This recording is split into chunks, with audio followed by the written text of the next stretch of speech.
around the world tonight and you'll see a new map being drawn, one line at a time. It's a map of power shifting, money weaponized, and tensions escalating across the continent. Tonight, we'll break down stories that are reshaping global security, economy, and the very idea of peace. This is the Global News Update on top Accolade News. The headlines. Iraq's Prime Minister leads coalition to win parliamentary elections.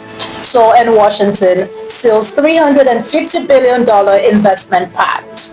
Beijing issues stern warning after Japan signals support for Taiwan. Russian strike kills 3 in Kyiv. Starting in the heart of the Middle East, Iraq's coalition led by Prime Minister Mohammed Shia al-Sudani has secured the most votes in the country's parliamentary elections, receiving 1.32 million votes with a 56.11% turnout, though no single bloc achieved the majority, meaning coalition negotiations are required to form a government. Supporters celebrated in Baghdad, while critics want the votes mainly serve the elite's control of oil wealth, highlighting that victory at the ballot box does not guarantee the keys to power in a fractured Iraq. From politics to economics, where big money is moving across continent, South Korea and the United States have signed a memorandum of understanding to mobilize $350 billion in strategic US-based investment across key industries, with final project selections due by January 2029, Industry Minister Kim Jong-kwon announced in Seoul, marking a major expansion of bilateral economic cooperation. In a line that captures its significance, this partnership turns money into leverage and industry into strategy. Speaking of strategy, tensions arising in East Asia. Beijing has launched a formal protest after Japanese Prime Minister Sanae Takaichi suggested armed attack on Taiwan could justify Japan deploying troops under collective self-defense, prompting China to warn it would strike back hard against any interference. Meanwhile, Tokyo insists its long-standing One China policy remains unchanged amid rising tension and inflammatory online threats by a Chinese diplomat.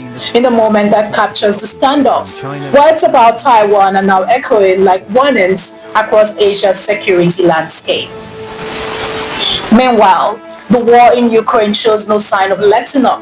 3 people were killed and at least 26 injured after Russia launched what Kyiv officials called a massive wave of overnight drone and missile attacks that ignited fires and damaged residential blocks, hospitals, schools, and hitting infrastructure across nearly every district of the capital.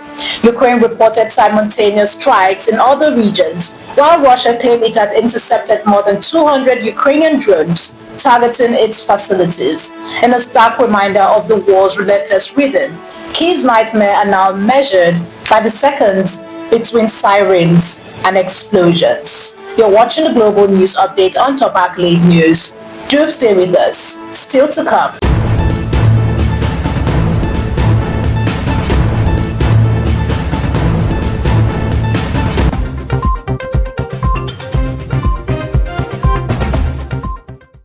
Thanks for staying with us. Germany is preparing for what it calls the worst-case scenario. Germany's coalition government has approved a new military service model requiring all 18-year-old men to complete a mandatory suitability questionnaire next year and to undergo medical screening from 2027, aiming to boost numbers to as many as 260,000 troops as Berlin seeks to build Europe's strongest conventional army. Despite growing opposition among young Germans and left-leaning parties, officials insist the measures are needed as NATO warns of potential Russian aggression. Attention sum up in one line: Germany is preparing for peace by planning for the worst. Across the Atlantic, America's security odds are hitting up tropical waters.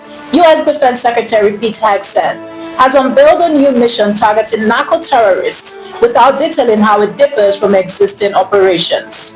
Washington's intensified naval and air presence in the Caribbean and Eastern Pacific, including an aircraft carrier strike group and F-35 deployment, fuels fears in Venezuela of looming land strikes following U.S. attacks that have destroyed at least 20 vessels and killed 76 people.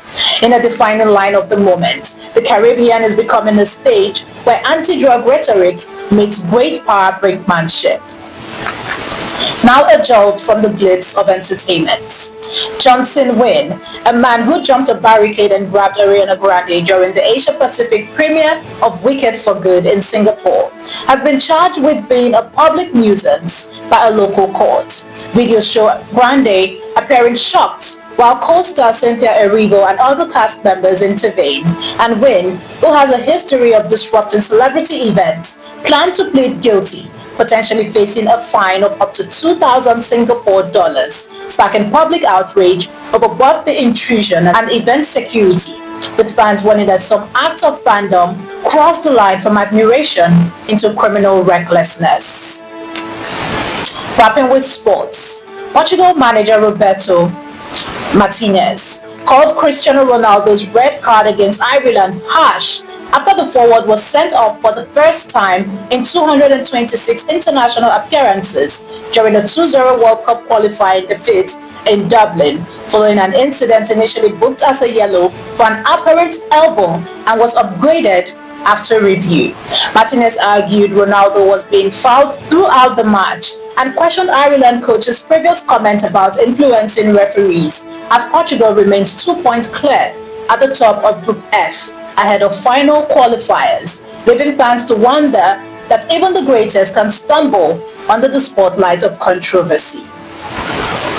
In all these stories, we'll see a world where complexity and confrontation are the new normal.